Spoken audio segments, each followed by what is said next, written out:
new cut, he knew the rules and regulations. But then we see, so we read 2 Samuel 6, again David gathered all the choice men. Where am I reading? Anyone who can read for us? NKJV, NIV,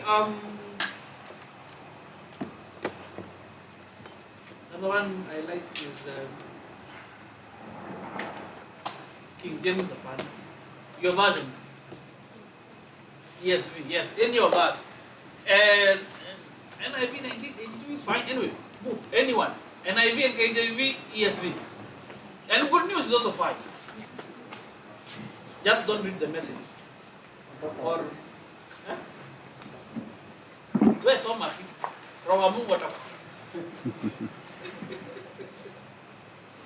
Okay, from 1 to 8.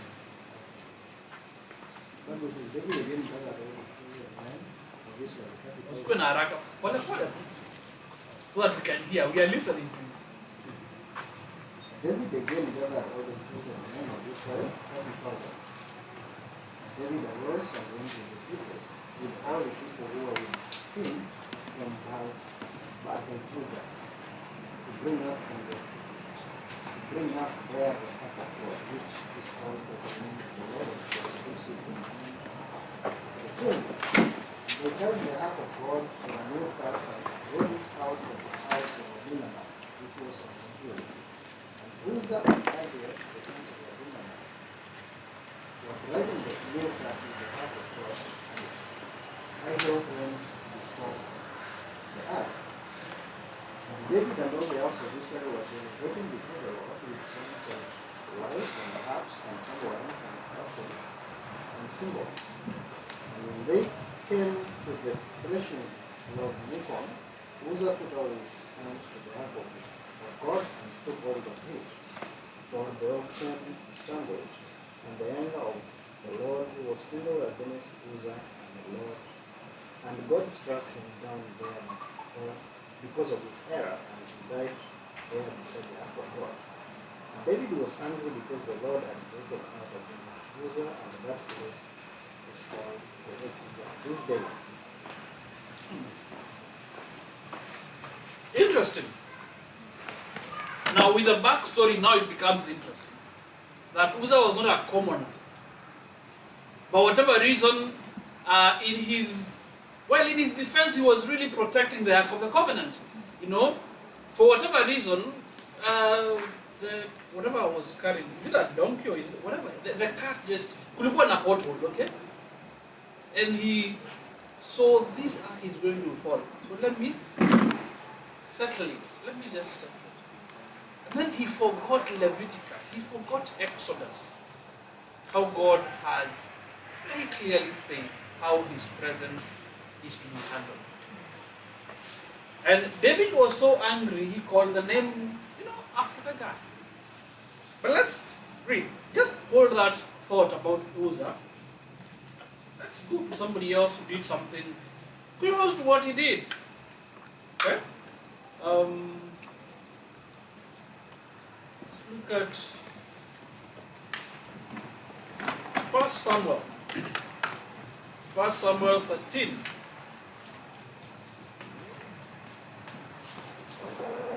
If you are there, just tell us you are there and you can read 1 Samuel 13 from verse 8 to 14. Anyone there?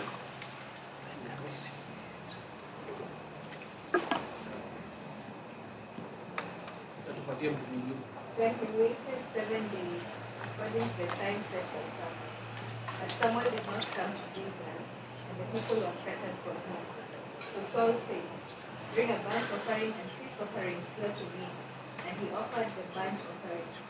Now it happened as soon as he had finished presenting the burnt offering that Samuel came, and Saul went out to meet him, that he might sleep. And Samuel said, "What have you done?" Saul said, "When I saw the people were scattered from me, and that he did not come within the days appointed, and that the Philistines gathered together at Mikmash, then I said, the Philistines will now come down on me at Gilgal, and I have not made sacrifices to God. Therefore I fell from Pharaoh and offered a burnt offering." And Samuel said to Saul, "You have that foolishness, you have not kept the commandment of the Lord your God, which he commanded you. For now the Lord will have established your kingdom over Israel forever. But now your kingdom shall not continue. The Lord has sought for himself a man after his own heart. The Lord has commanded him to provide a ransom, because you have not kept of the laws of the Lord. Thank you. Now, the man who is after God's own heart, who's big spoken here, is who? The man we have just read about, naming a place after Uzzah. Now, NKJV is interesting that if you were to ask anyone, why did Saul sacrifice? I'm sure if Saul was to be asked, why have you done this foolish thing? What would his answer be? It's right there. It sounds like many of us.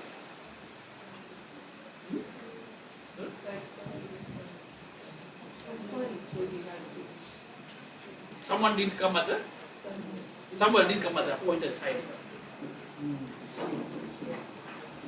In fact, he uses a very spiritual word. I felt compelled. No?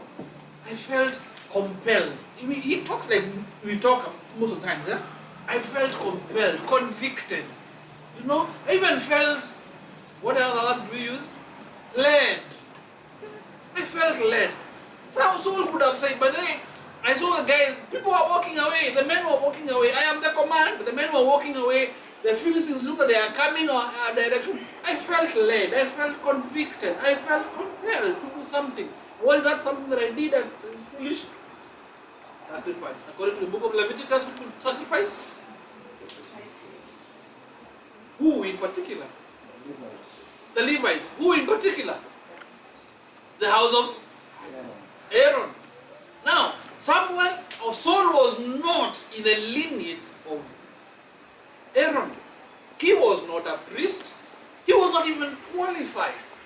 And then now we are doing a backstory so that you understand why God's judgment on Saul was harsh. The same as God's judgment on Uzzah was harsh.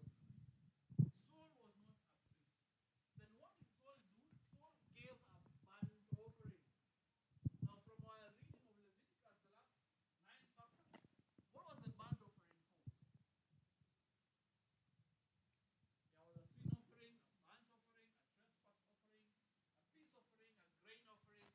What was the burnt offering for?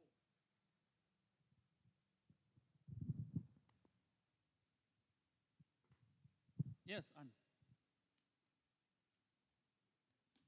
I mean, all of you have been with us for the last 9 chapters. What was the burnt offering for?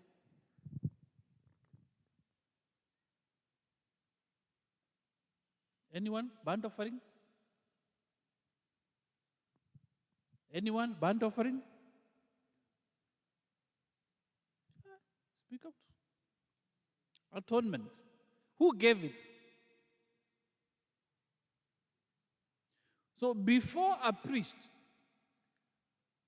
did a burnt offering for the people, he did one for himself to atone for his own sins. That is before Calvary. But here is Saul, a commoner. Let me call him a commoner because he's a king but a commoner nevertheless. He's from the tribe of Benjamin. And he feels compelled from what I would call, but it's just, what is that thing we call, it's, you know, your friend buys something nice and you feel I should also buy it. What is that? What do you call it? Influence. What else do you call it?